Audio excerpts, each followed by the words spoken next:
It's time to drive another brand new Mercedes. I'm Clifford Atiyeh with CarGurus, and today we're testing the 2018 Mercedes-Benz E-Class. This is a tough assignment, and it's an equally tough car to review. There's so much technology in this car, it could take days to explain them all.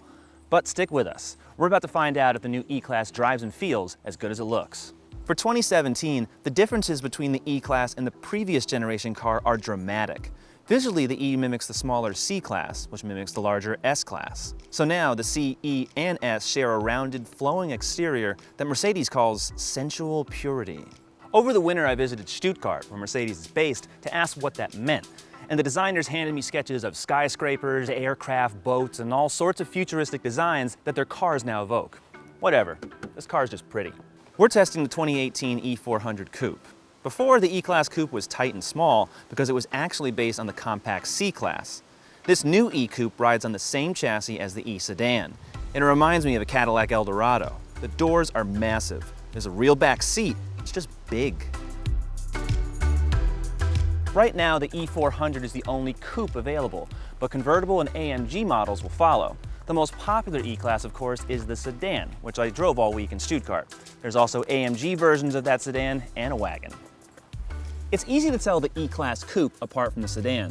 This has a more pronounced grille, those rear half windows, wide taillights, and that obvious, graceful coupe profile. The sedan and the wagon, they're a bit milder. On those cars, you can order the luxury trim. That gives you a standing hood ornament and that classic thin-line Mercedes grille in place of this gigantic star. I don't know if this is 5 or 6 or 7 inches. It's freaking enormous. Now, I really prefer the way the luxury trim looks on those cars. It's more understated and classic, the way Mercedes have looked for decades. Unfortunately, you're not going to find that many at your local dealer. The interior is the most beautiful part of this car. Aside from the sportier seats and those finned air vents, the coupe's interior is identical to the sedan's. The details are incredible, like the inlaid wood trim, the curved center stack, and LED mood lighting that makes the cabin feel like a nightclub. It makes every other new car look old.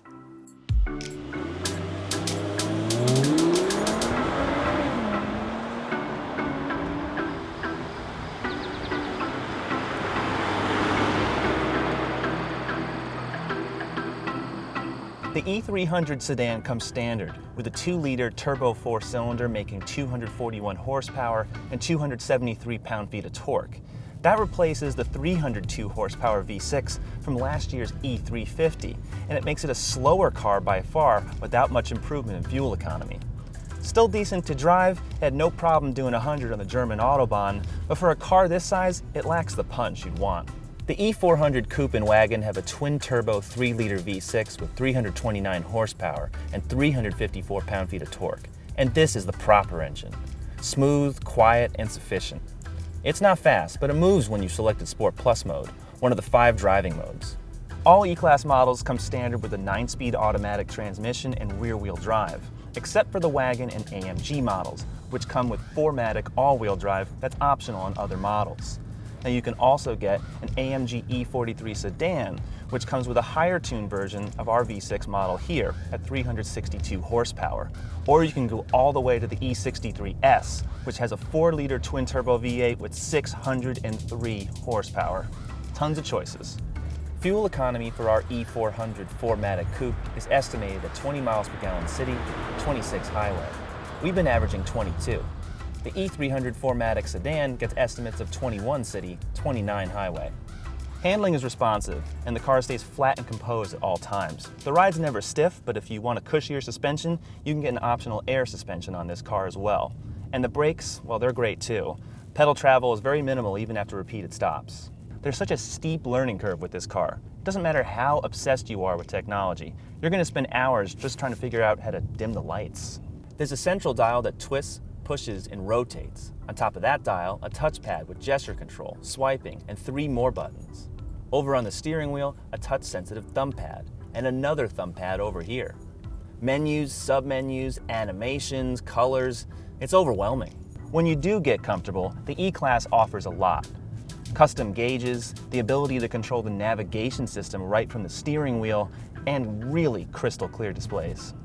The E-Class can drive itself in certain limited situations, like on highways with clear lane markings and in traffic. When the active distance assist and active steering assist are set, if you tap the turn signal, the car guides itself into the next lane. There's an evasive steering assist that, if there's an obstacle detected in the road, will help guide you as you turn the wheel around it. Now, it doesn't fully steer by itself, but it's a nice little feature in case you don't react well enough in time. The active lane keeping assist, it's pretty good, but it doesn't center the car in the lane as well as the Volvo S90 that Chris Wardlaw recently reviewed. Now, sometimes when the lines disappear, and we all know that happens, like in construction zones, the car will just stop tracking entirely. So it's really best to look at these driver assists as just that, they're assists. They can't drive the car by themselves. What else is cool?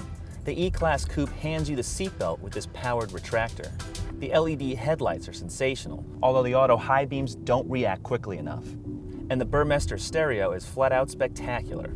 For 2017, Mercedes made former options like navigation, heated seats, and some other minor features standard.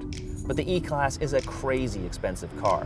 Ours cost $90,825. Starting prices are more reasonable, at $53,000 for the E300 sedan and $60,000 for the E400 coupe. AMG versions start at $73,000 and go over $100,000. These are great cars, but they'll cost you dearly when you buy new, and they'll still lose at least half their value in 3 years.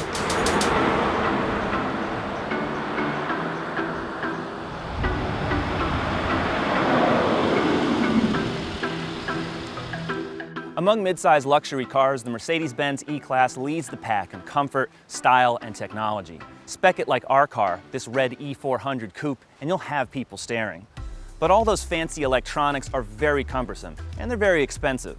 So that begs the question, would you buy an Audi or a BMW over this Mercedes? Before you answer, read my full review on CarGurus.com and subscribe to our YouTube channel.